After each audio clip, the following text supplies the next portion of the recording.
السلام عليكم ورحمة الله وبركاته. انا هعمل النهاردة العرق تريبيانكو. انا عندي عرق تريبيانكو زي ما انتم شايفين كبير ما شاء الله. هقسمه نصين وهعمله على طريقتين. الطريقة الاولانية بالصوص البني والطريقة التانية اللي هو في الفرن. هنعمل دلوقتي الطريقة الاولانية اللي هو بالصوص البني، والطريقة التانية هبقى انزلها لكم في فيديو تاني. اول حاجة جبت راس توم كبيرة وفصصتها وهرستها جدا بالكبة، وحطيت عليها معلقتين كبار من زيت الزيتون، وهنا فلفل اسود، وبعد كده حطيت روزماري وبابريكا وزعتر وقرفة وبهارات لحمة. عملت التتبيلة دي كلها مع زيت الزيتون، وجبت الفرشة وقلبتهم كويس جدا، وهدهن اللحمة بالصوص دوت كويس جدا، وهسيبها في الصوص ده يعني بتاع حوالي ربع ساعة. عملت من كل الاتجاهات بتاعة اللحمة، وجبت اللي هي الخيط وبدأت ألفه على العرق التريبيانكو. انا جايباه هو انا المفروض انا اللي اعمله، مش ملفوف جاهز، انا اللي لفيته، انا اللي هلفه. وهنا اوريكم هو بس تربطه من على الطرف كده، وبعد كده تبداوا تلفوا بالخيط على اللحمه كده، وحاولوا تمسكوها كويس عشان انا عارفه ان هي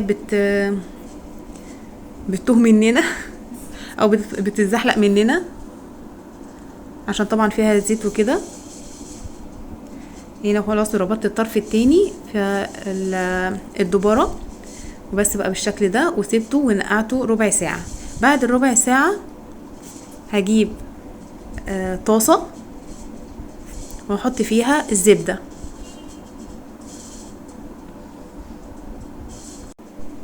اهي، وهسيبها لحد ما الجريل يسخن خالص ويسيح معاكي الزبدة. لازم الجريل تبقى سخنة، ما تحطيش اللحمة وهي باردة ابدا.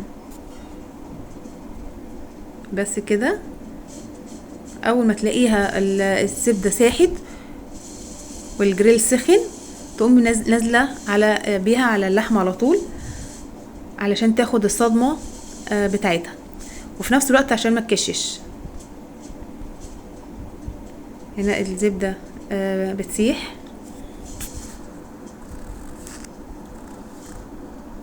الخطوة التانية، الطريقة التانية بتاعة العرق تريبيانكو انا هعمله لكم في فيديو تاني ليه لوحده.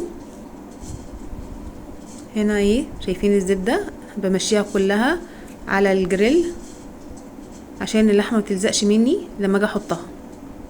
اهي حطيتها وهسيبها تاخد اللون اللي انا عايزاه، اللون الذهبي او اللون البني، وبعدها اقوم قلباها على الناحية التانية.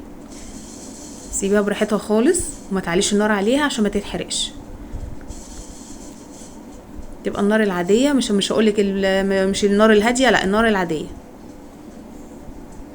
سيبيها لحد ما تاخد اللون اللي انت عايزاه، اللون البني.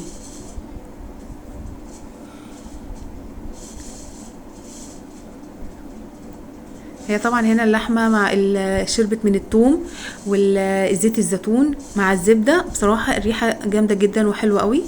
انتي في الفتره ديت لحد ما تاخد اللون دوت بنجيب الخضار ونقطعه، جزر، بصل، بطاطس لو حبه، فلفل حراق، عود قرفه ناشف.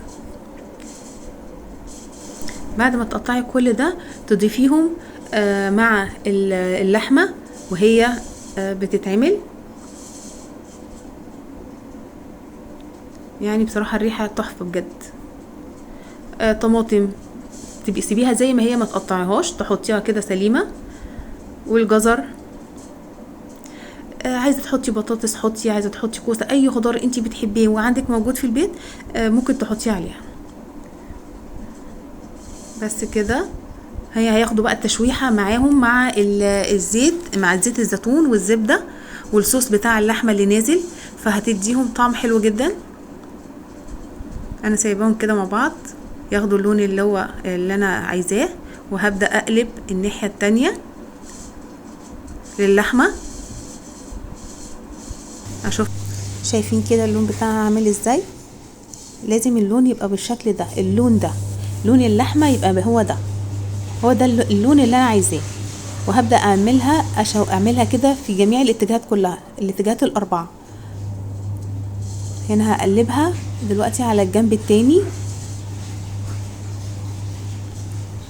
بالشكل ده كده بالراحه عشان ما اهي شايفين لونها. هنا هعملها هنا كده على ايوه بالشكل كده بالراحه بس كده، وهقلب الخضار فيه وهسنده بيه كده عشان ما يقعش مني، ما يرجعش تاني. بس كده. ولما يبدأ ياخد اللون هقلبه برضو على الجنب التاني، ويبقى كده انا خلصت كل الاربع جوانب اللي هي تاخد الصدمة بتاعتها.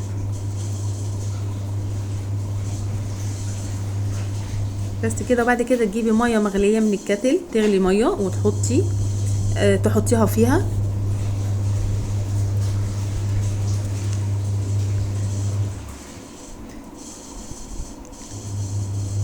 تحطي لازم ميه مغليه، ما تحطيش ميه من الحنفيه خالص، هي ميه مغليه.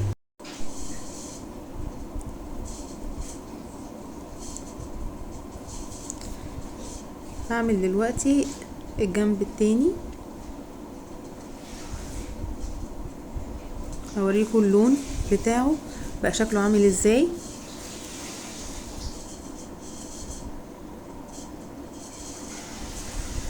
شايفين الخضار كمان، الخضار يعني والبصل يعني بقى ريحة كمان تحفة. هنا ده عود القرنفل،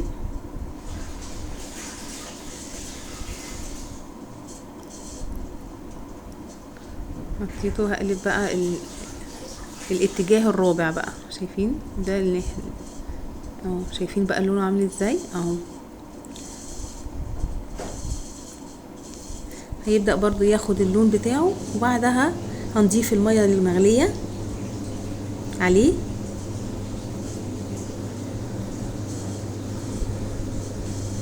وهبغطيه بالغطا بتاع الجريل، وهسيبه على النار يفضل يغلي لحد ما يستوي. ولو احتاج مية تانية بنضيف مية طبعا، برضو كل ما تيجي تضيفي مية مغلية عشان يستوي بسرعة معاكي. وعشان تعرفي اذا كان استوى ولا لا لازم تجيبي خلة او سكينة رفيعة خالص، بتنغزيه كده، تضغطي عليها بالسكينة. لو لقيتيها بتطلع مية لونها احمر فهو كده لسه ما استواش من جوه، فلازم تفضلي سايباه على النار لحد ما يستوي، وتتأكدي ان هو فعلا استوى معاكي عشان تعرفي لما تيجي تقطعيه صح. هنا حطيت المية المغلية شايفين اهو،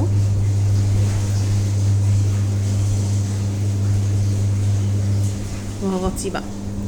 بعد ما تستوي هنخرجه، هيبقى معانا دلوقتي صوص لونه بني. الصوص البني دوت هنستخدمه في هنعملها الشوربه هتبقى لونها بني، فهنستخدمه في الصوص بتاعنا اللي هنعمله، وهنحطه وهنضيفه على العرق التربيانكو. هنا اضافه الملح طبعا بعد ما خلاص دخل في السوا بدات اضيف الملح. ما حطيتش ملح خالص في الاول علشان طبعا اللحمه لو اتحطيت ملح مش هتستوي منك، هتاخد وقت عقبال ما تستوي، فالملح ده بنحطه في الاخر. وهنا بعد ما خلصت وبردت بدات افك في الخيط اللي انا كنت رابطاه بيه، وزي ما انتم شايفين كده هو ما كشش كتير عشان انا كنت رابطاه كويس واديت له الصدمه اللي انا اديتها في الاول دي، فهو ما كشش مني. وهبدا اقطعه قطع كده حلقات طبعا بعد ما برد خالص. هنا هعمل الصوص بتاعي اللي هو معلقتين دقيق مع معلقتين زبده كبار، وقلبتهم مع بعض. بدات احط الشوربه اللي هي بتاعه اللي نازله من اللي نزلت من اللحمه. هنا قلبتهم كويس قوي قوي قوي، وبعد كده قعدت اضيف الشوربه بالراحه واحده واحده لحد ما بدأت تعمل زي البشاميل كده اهي.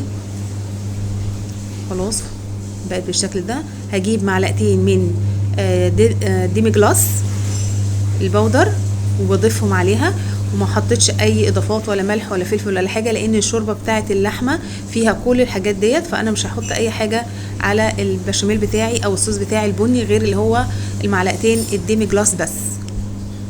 وبدات اقلب فيهم لحد ما تجانسوا مع بعض. وهحط بقى على العرق التربيانكو من فوق كده للتزيين، وبيدي له طعم تحفه جدا طبعا، وطعم حلو قوي. هنا قطعته شرايح كده زي ما انتم شايفين، وحطيت الخضار بتاعه معاه، عشان في ناس بتحب الخضار اللي هو سوتيه. وده الصوص بتاع البني بتاع العرق التبرانكو. يا ريت يكون الاكل عجبتكم وتكون سهله وسريعه وبسيطه. ما تنسوش تعملوا لايك وكومنت وشير وسبسكرايب وتدعموني. واي افكار اي حاجه انا عملتها حاجه مش عاجباكم او غلط، يا ريت تقولوا لي في الكومنتات بتاعتكم. ميرسي جدا ليكم، والهنا والشفا، وباي باي.